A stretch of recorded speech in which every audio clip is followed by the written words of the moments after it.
You've probably heard of mindfulness, whether it's in the context of religious or spiritual traditions, psychology, or maybe even therapy.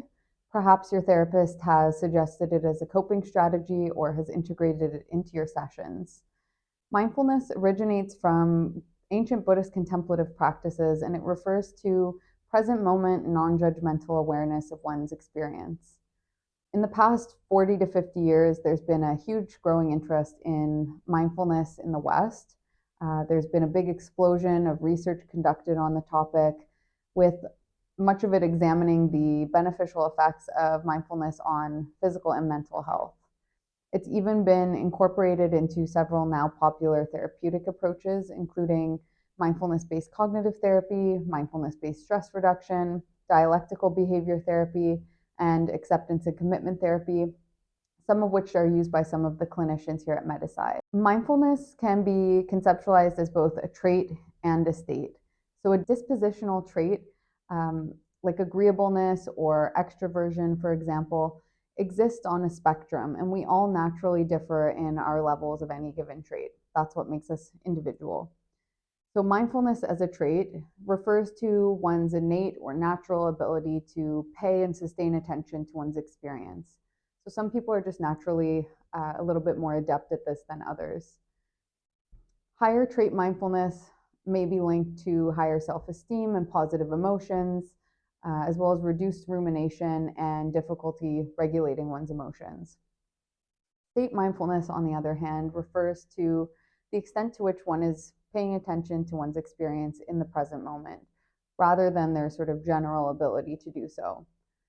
Some research suggests that increasing state mindfulness over time, so that is by practicing paying attention in the present moment, can lead to the development of a more aware disposition generally, and this might have positive benefits for mental health and well-being. We can practice mindfulness sort of two ways, generally speaking, either informally or formally. We can practice informally really at any point in our day by generalizing our mindfulness skills to the activity or the task at hand. So actively paying attention to what we're doing in the present moment.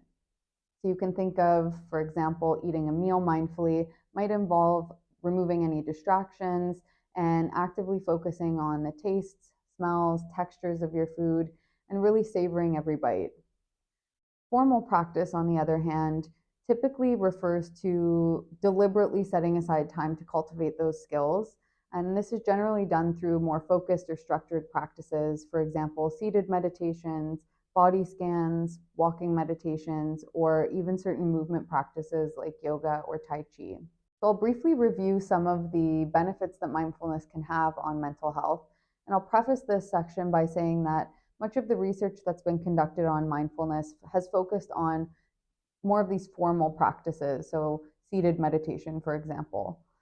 And the data suggests that meditating can help reduce mind wandering. So that is sort of our tendency to engage in mental time travel, either worrying about future events that have yet to occur or ruminating on past events, typically in sort of a negative fashion. So thinking about certain losses we've experienced or mistakes that we've made.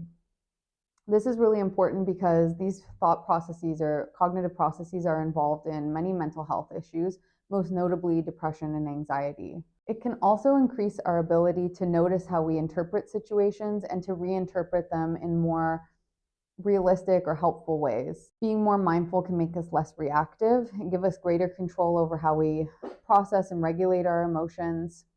So rather than reacting, we can become better able to take a step back, observe how we're feeling, and consciously choose how we'd like to respond to a situation. Many people complain about difficulties related to focus and attention, and given that mindfulness is a practice of attention, it can make us better able to recognize when we've become distracted, either by external or internal stimuli. So for example, notifications showing up on our phone or certain thoughts or bodily sensations that we might be experiencing.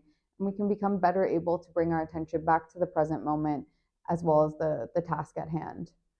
So overall, practicing mindfulness or meditation enables us to become more flexible in our behavior, but also in how we respond to our thoughts and emotions. This is referred to as psychological flexibility, and it's been shown to be a really important factor in positive mental health.